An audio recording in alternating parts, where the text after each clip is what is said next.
The following program may contain coarse language, violence, nudity, mature subject matter, or scenes which may not be suitable for all viewers. Viewer discretion is advised. All Hit Radio.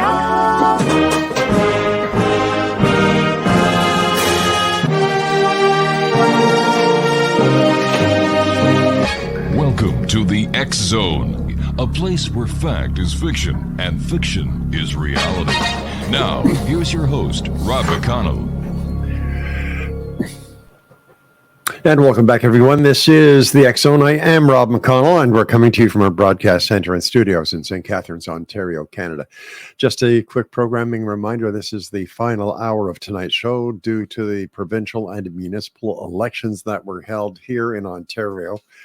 At the top of the next hour, we are going to be going to our newsroom. So, politics, pretty important these days. It's been a great 2 hours so far. We had, Colonel Deb Lewis in the first hour. We were talking about stress. Second hour, we were talking about the Wright Patterson Air Force Base on a pre-recorded interview that we did with Raymond Szymanski, I think it was 4 or 5 years ago. And this hour, we're going to be talking to Jack Kenna. Now, Jack is a paranormal researcher, paranormal investigator, and joining us now is Jack. And hey, Jack, how are you tonight? All right, Rob. How you doing? Doing pretty good. So tell me, we had you on the show a couple of years ago.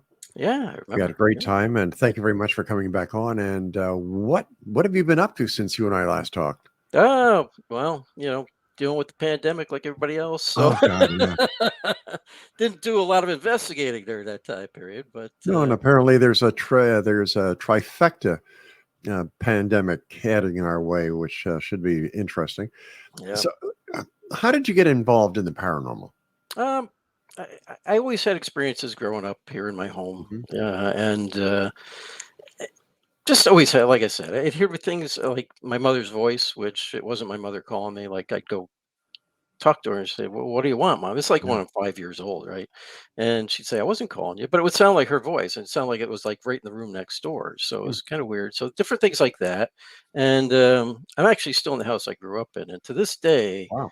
people come visit, they stay overnight. They'll hear somebody that they think they know call their name from time to time. So it's very strange, very unusual. But nothing ever bad happened here. But my mother had a lot of experiences growing up. She used to talk about it to all of us kids and tell us things she experienced. So kind of piqued our interest and stuff. And so it kind of drew me into it originally. And then around the age of 17, I actually had a really bad experience. Well, what happened? But I had something. I really had gotten into the paranormal a lot and was really getting interested. My sisters at one time even used a Ouija board and did some conjuring of their own, so to speak.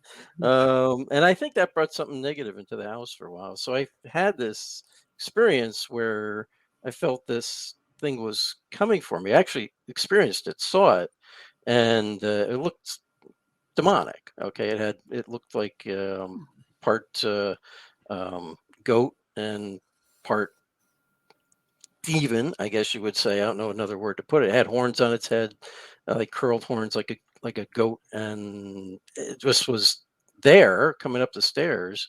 It wasn't a dream. I was awake. I felt like I couldn't move, and then something else spoke and said, "You're gonna be okay.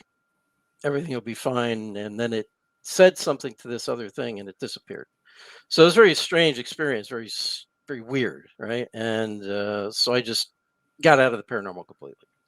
And it wasn't until years later I kind of put that out of my head. I got into other things, hunting, fishing, to school, hanging out with my friends. Oh, the normal stuff. Yeah, I got into the normal stuff, got away from all the other stuff. And then years later, a TV show came on. It piqued a lot of people's interest, including my own. But I still had forgotten about that whole experience. And it wasn't until actually just a few years ago, I'd done some TV shows and stuff, and they asked me if I wanted to do my origin story, and I'm like, well, I guess I can. And the funny thing was, 2 weeks before they called me, I had watched another show put out by a certain guy out of Hollywood. He does a lot of he has a lot of show. He has a lot of shows in the paranormal. He's been on TV probably the longest than anybody. It's Zach Bagans is who we're talking about. But he put out that Demon House um, show. And Right. actually the strange thing was what he said he saw in his nightmare in that show is exactly what I saw. That thing that he describes and they showed on his show is exactly what I saw, which brought back the memory because I had completely wiped out in my head. Then 2 weeks later, um, they call me from I think it's Our House Media called me and said, "Do you want to do your origin story?" And I'm like, "Well, I guess I can now because I actually remember it." So we did that show and we told our story. But I had forgot if I had remembered that, I probably never would have got back into the paranormal. I probably wouldn't have. Uh, what was it like working with one of these paranormal shows? It was actually kind of fun, actually. I enjoyed it. Hmm. They always want you to use the word demonic or say demon. I never would. I wouldn't even say the word around them because I'm like, I know they're recording, so they'll just fit it in there if you say anything. And I told them that. I said, look, I know what you want me to say, but that's not what was going on. We're not going to say it that way. And I worked with them, and we actually had a good rapport for a long time. I would say if I thought something had been negative in a haunting, I would Hmm. say that. But they always wanted you to use a D word, which is thrown around way too much. And you know, those things are out there, but they're extremely rare. Um, but yeah, so but I started working with them, and I would kind of mess around with them, and I'd bring equipment with me to the shooting, the filmings, and they'd be like, nobody ever does this, and I'd show them how to use it and everything else. So I think that's why I ended up with a pretty good rapport with them all, because I actually showed them what we actually do and stuff like that. And it's funny, I got them actually investigating one time. So Wow. yeah, yeah. Well, they really had an interest. They really got interested. I think once you do that, you reach out to them, you become a little bit more friendly with them, and they'll work with you to make what they need to make for entertainment because it is entertainment, right? I Sure mean, does. these Yeah. shows are entertainment purposes. That's really what they are. But you can work with them so the stories that you talk about, like on the Hmm. shows that we were doing, they tell you a story. They do reenactments, and the reenactments are always played up. But you could work with them to tell 80% of the truth. Okay. That's about as good as you're going to get. So, it's fun, but it does get information out there to people, and people do reach out for you for help after that, which is what our team really does. We try to help people who think they're And, experiencing something. and was that when you were with the Spirits of New England? Yeah, I still am. I mean, still with Spirits in New England. Oh, yeah. We're still doing cases again. We're starting to see that pick up again. We're doing a fundraiser event this coming weekend for a library out in Massachusetts. So we'll be doing that. So we do things like that, and then I also teach a Paranormal 101 class, and I'll be doing an advanced class this year through a couple of my local colleges. So I mean, they're non-credit courses, but Sure. people are taking interest in it. There's still a lot of interest out there. Why do you think the interest is still there after all these years of basically finding nothing? Uh, I think realistically, what people are trying to find Hmm. is spiritualism, spirituality. Find something to believe in. What is there beyond this world, right? I mean, that's what people. I think that's what I get out of it when I ask them, Hmm. why'd you take? They want to learn what could be after this life, and a lot of people don't really connect with religions or anything anymore. So they're just looking for something more than themselves. I think that's really what's going on. Besides your own experience that you had with that creature, Yeah. Yeah. w- when you've gone on investigations, have you found anything that you can call evidence? I have, and I call it evidence. Maybe some people may not believe it is, Hmm. but when we find something that's unusual, like a shadow figure or just a light anomaly, Right. um, we'll go through a lot to try to recreate that. I mean, and Hmm. if it can't, I'm not necessarily always saying it is definitely a ghost, but it's something I can't explain. It Okay. is paranormal. It's just above the normal. I can't explain what it is. Hmm. Um, or you capture what I usually look for. I work in the engineering field too.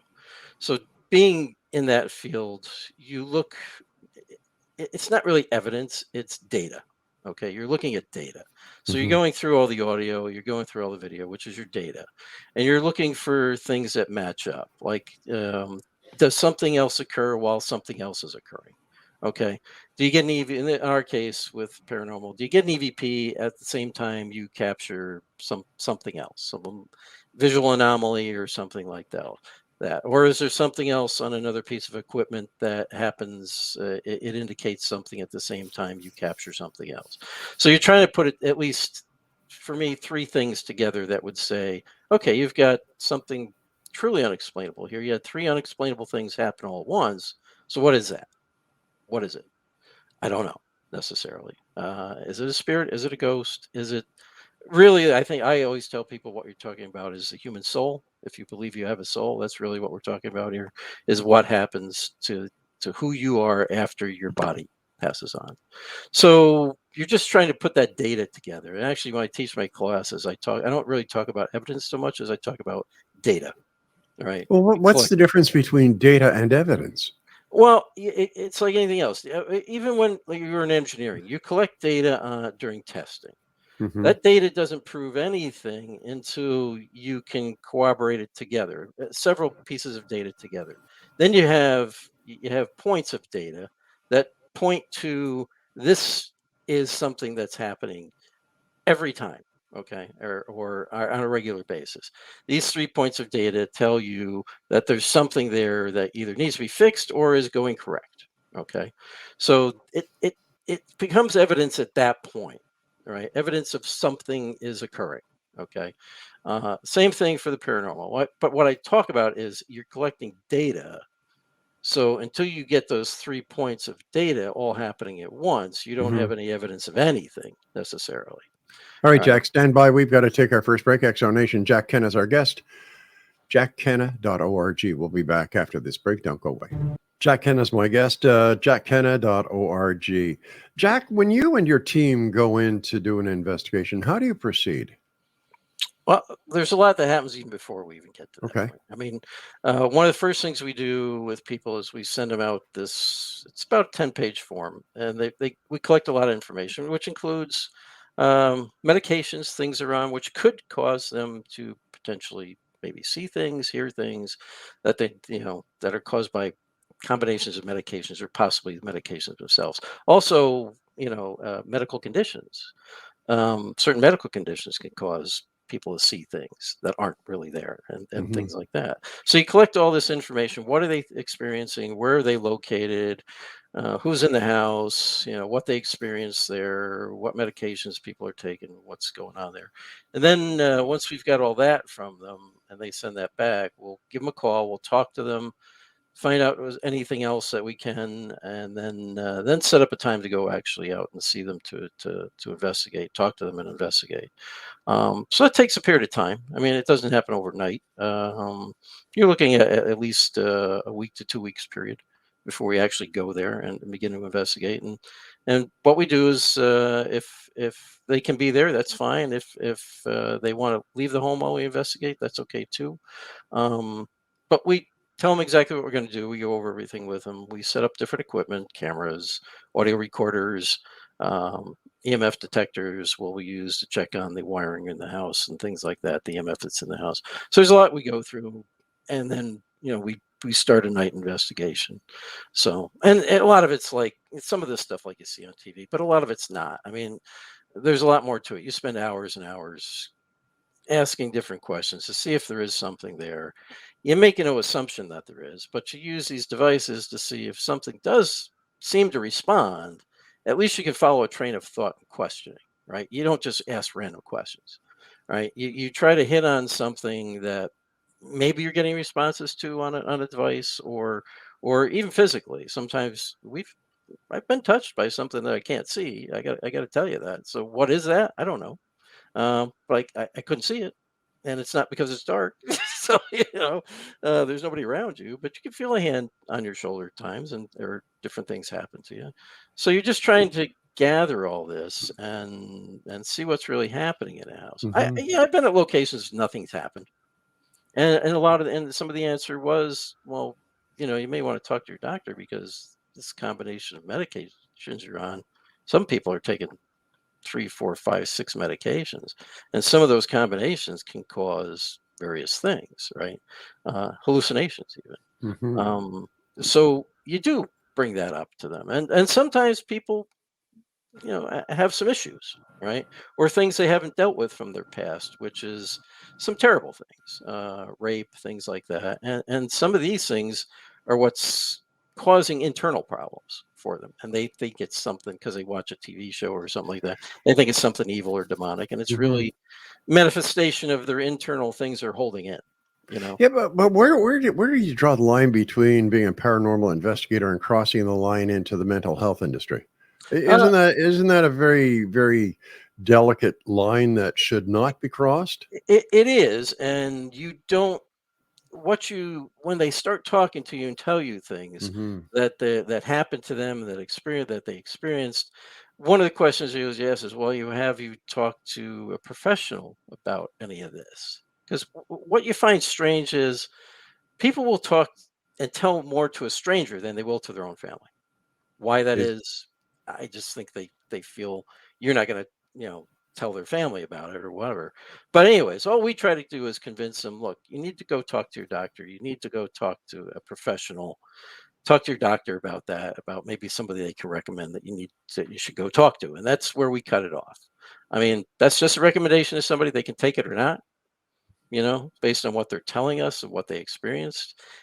I don't go any further than that. We don't evaluate them. I don't try to tell them. All I try to do is encourage them to go find a professional or talk to their doctor about these things because they've never told anybody, but they're telling us.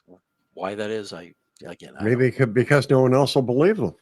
uh, That could be too. They feel nobody will, or they feel that if they do tell a family member or they tell somebody else, uh, they'd be looked negatively upon, right?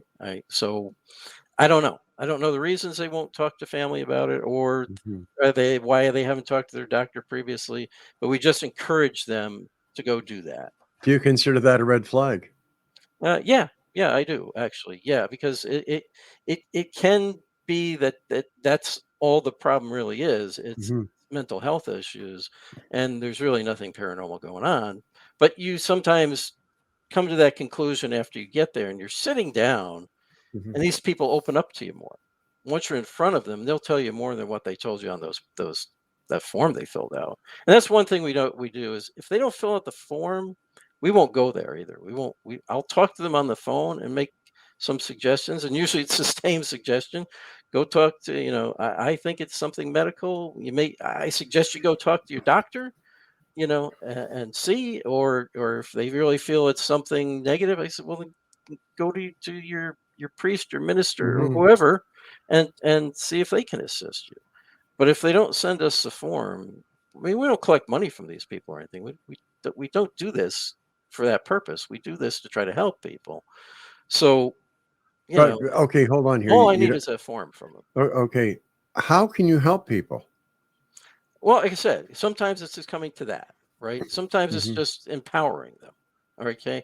If there seems to maybe be something going on there, some type of activity that we can't explain or whatever, we can just empower them to like take back your own home. If you feel that there's something there that's taken over your home, we'll even sit there with them Hmm. and talk to it. Okay. And tell it, look, this is not your home. This is this person's home. So sometimes you're just empowering people to take back um, their own place, right? Because they feel they've lost it. But Right. And that can work. you're telling people to take back their own home. Is this after you've done an investigation or before you've done an investigation? Usually after. Okay. That's only if we found something that we can't explain. If there's something paranormal, like I've talked about before, Hmm. there's something that we capture that we can't explain why that happened or what that is, um, then we'll work with them to try to empower them to take back their own life. Really, so sometimes people have just kind of lost their way Mm. with things, right? So again, it comes down to emotional things like that. A lot of times people contact us has just been through a lot. That's one thing I can tell you. Out of all the forms that are filled out, 90% of them, people have been through some very traumatic things in their lives. 90% of them, Hmm. right? And I think that's where they lose confidence in themselves, or they lose that ability to empower themselves because they've been put down, or they had some, they maybe got into drug abuse, things like that. They got out of it, but they don't have that confidence in themselves. So sometimes you're just helping them a little bit to get that back. And it's still, even in those cases, I'll still suggest people go talk to a professional. You know, it seems like you've got a lot going on. Go talk to your doctor. Talk to them about maybe talking to a professional, Hmm. psychiatrist, whatever, and get some help. Get some extra help, because that's the way you really empower people. I mean, that's how they can empower themselves realistically. And that is a lot of what it comes down to, I think, when you're working that type of the end of the paranormal realm, when you're not really trying to prove the existence of the paranormal, but you're trying to help people believe they have paranormal stuff going on. All right. So you're trying to help people believe they have paranormal stuff going on. No, these people believe they have paranormal things going on. So So we you just guys, try to help them to resolve that issue they believe they have, whether it is something there or Mhm. not. I mean, like I said, if we find evidence that there's something there that we can't explain, something paranormal, we catch voices that are loud and clear. And I'm not just talking mumbled things. You Mhm. hear a voice that's loud and clear speaking or responding to you on your audio, and it's not the other person that's in the room with you. That's kind of hard to explain. I mean, it is hard to explain, but you also captured something else on audio that is either a strange light anomaly. You had a personal experience at the same time. You maybe even heard this voice in the room with you, but it's not the person you're with. I mean, I've experienced these things. Mhm. A lot of people don't believe it. I mean, but until you experience it, you probably never will believe it. If I hadn't experienced some of these things myself, I wouldn't believe it either. But there is some people who have legitimate, what I call legitimate paranormal experiences going on in their home. And what So you try to percentage help work through that. and what percentage would you give that? Uh, well, with the people who send in the forms, probably about 50%. So you go out to these houses and you confirm that there's paranormal activity going on in these homes. I don't even believe there's anything going on until like after we investigate. You have to go in not expecting to get anything, right? If you go in there preconceived that you're going to Mhm. get something, yeah, you can find something. I know that happens with teams. You have to go in there believing that these people maybe believe something's going on, but you have to try to prove to yourself that they're really experiencing what they're experiencing. If you can't capture anything, Mhm. and we've gone to places that like I said, we've captured nothing, Right. zero. And so there's nothing going on there paranormal wise. So And we tell them that. how long do you guys actually stay in the place to do the investigation? Well, we're usually there for maybe 5, 6 hours, but sometimes we'll go back 3, 4 times Mhm.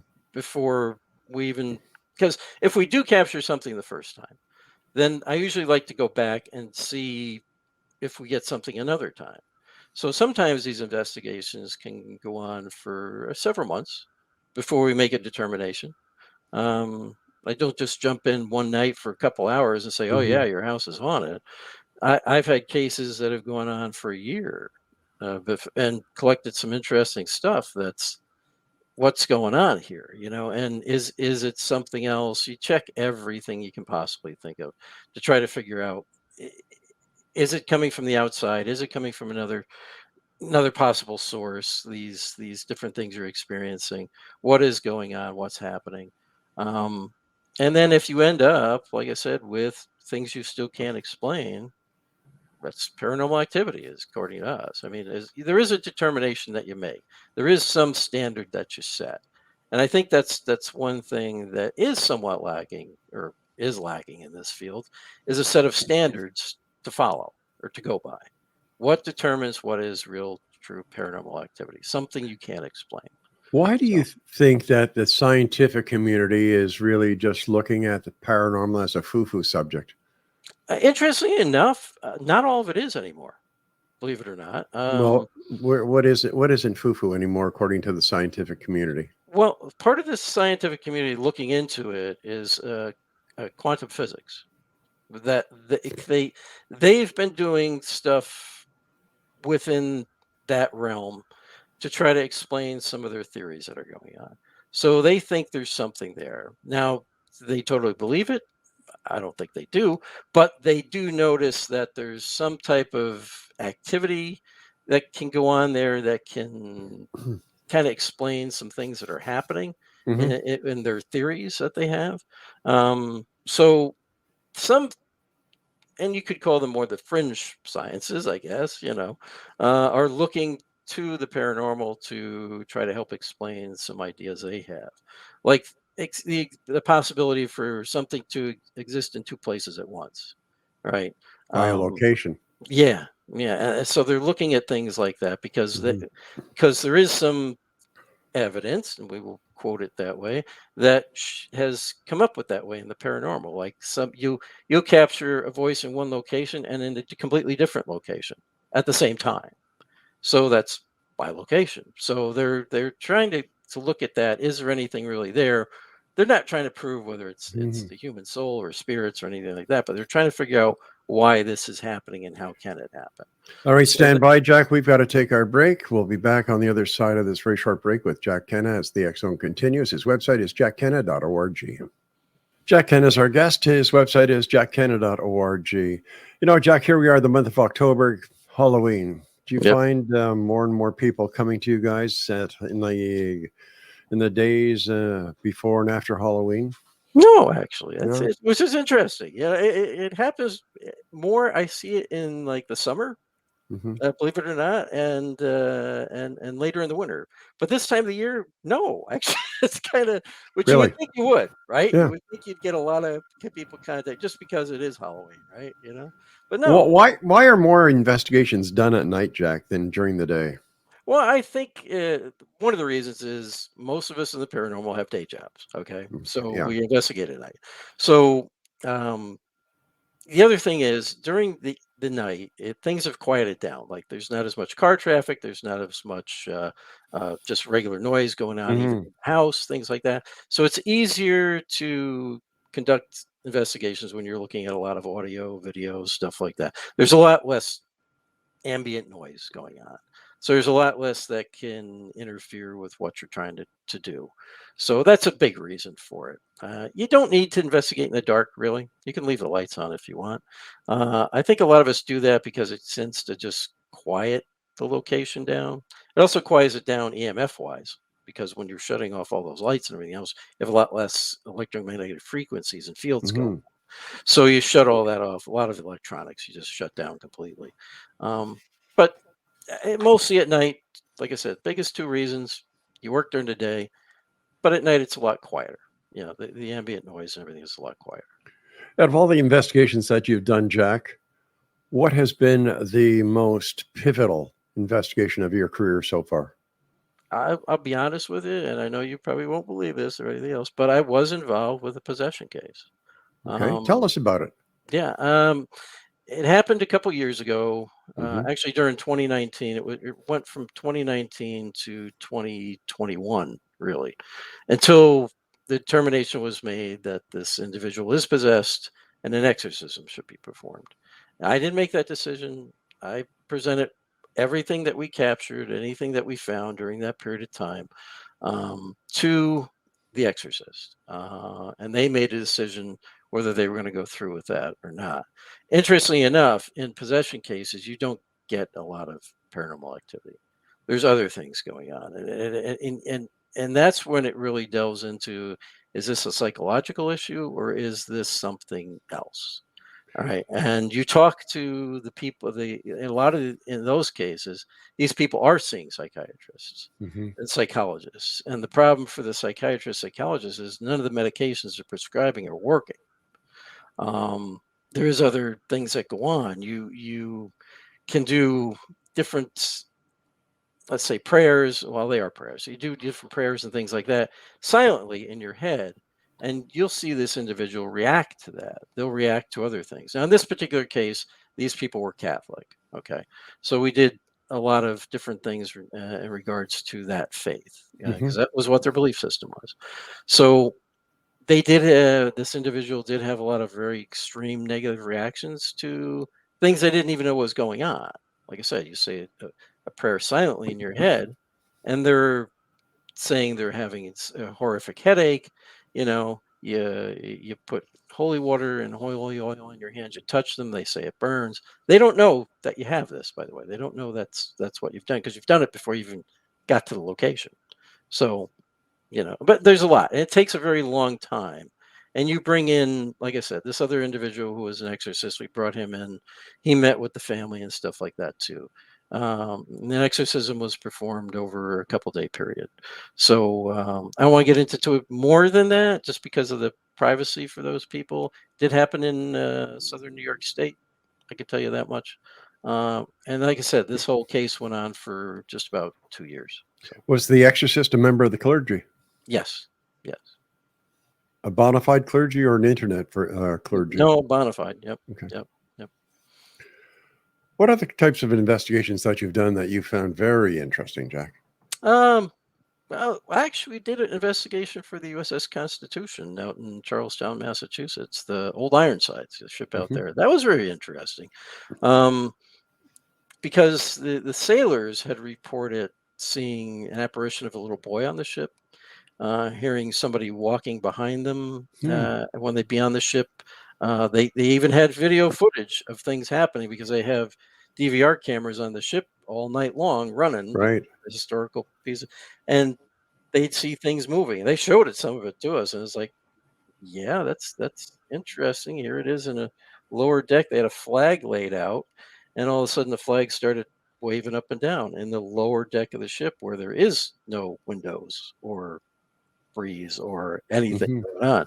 So, and we did capture some interesting things there. We captured several times a voice of a young boy with a New England accent, Hmm. talking and responding to, even because we had the boatswain's mate and the who's his second in charge on the ship there. Um, he was investigating with us, and he started going through certain commands, and he actually had a response to one of his commands. So, which he said should have been the only response he got. They went through this whole thing of preparing the gun to be fired and everything else, and one of the last commands they give is stand by, and you hear this kid voice saying standing by. And we played that for the captain of the ship and everything else when we revealed what we had found, and they were in shock. I mean, they're like, wow, that's, like he said, that should have been the only response I got to all the commands was standing by. In other words, you're ready to fire the gun. So I'm waiting for that command. So we did catch some interesting stuff there. It was fun. It was exciting. They let us be on the ship 2 nights in a row. Again, one of the guys from the ship was on with us each night. The boatswain's mate the first night, and I forget what rank the other guy was, but the next night there was another guy on with us. Um, but so that Now, was really interesting, and really an honor to kind of do, because now, this voice that you caught, the little boy, was that an EVP? yes, that was an EVP. We never heard it at the time. Yeah. Okay, now I don't understand how an EVP works. Like I've taken in audio engineering courses, Yep. and an EVP makes no sense to any of any audio engineer You're who absolutely has right. Doesn't no. doesn't make any sense to me either. How does it happen? I can tell you this.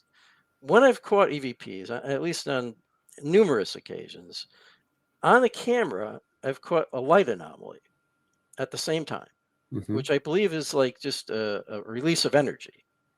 How that translates into a voice on a recorder, I have no idea. I can't tell you either. Now, when you It say makes light no on the sense. camera, what kind of camera were you using? Was it infrared, Yeah, it's an infrared night shot? camera. Yep. Yeah, it was an infrared night shot camera with an infrared light on it.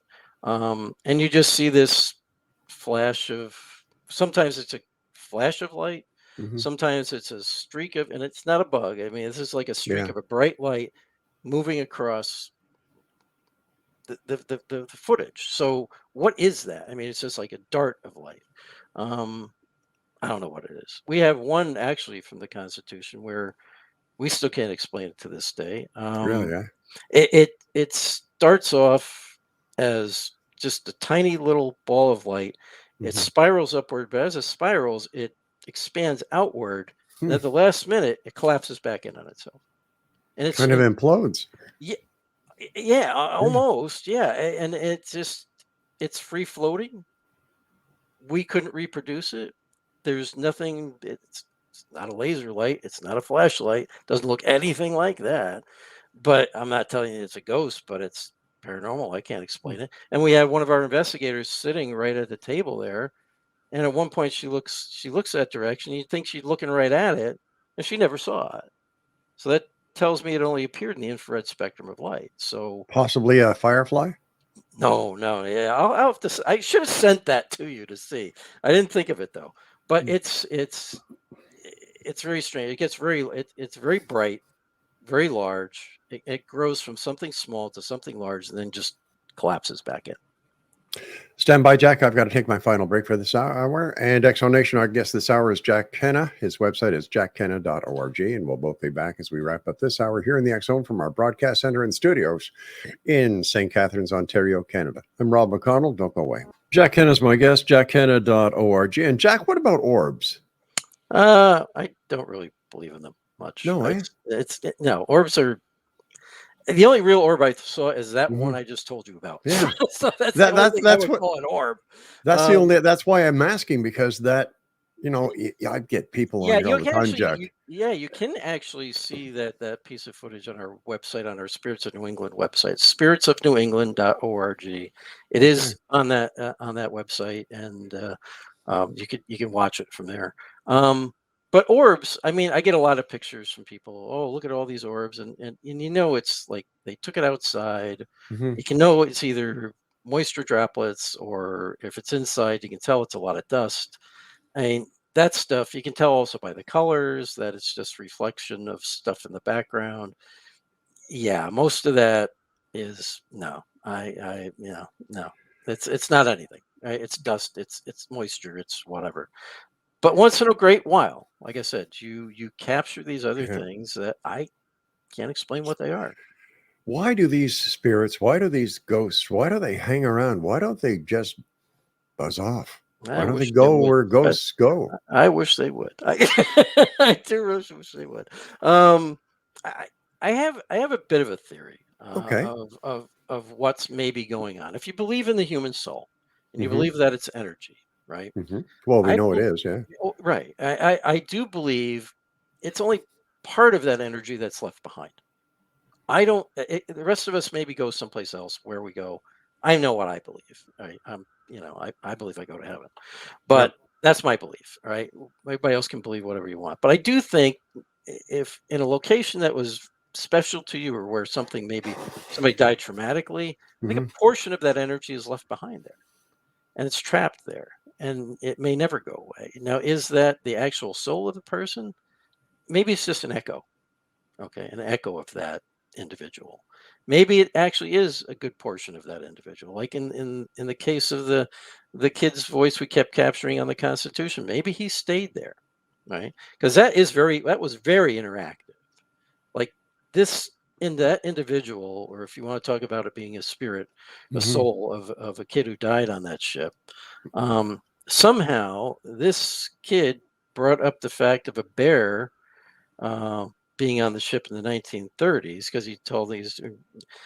There was a point where we were given a tour of part of the ship. It's called the manger area, where they kept live animals in the 1800s for food. And the guy was telling, they kept cows, pigs, chickens. And you hear this kid's voice, very clear, and a bear.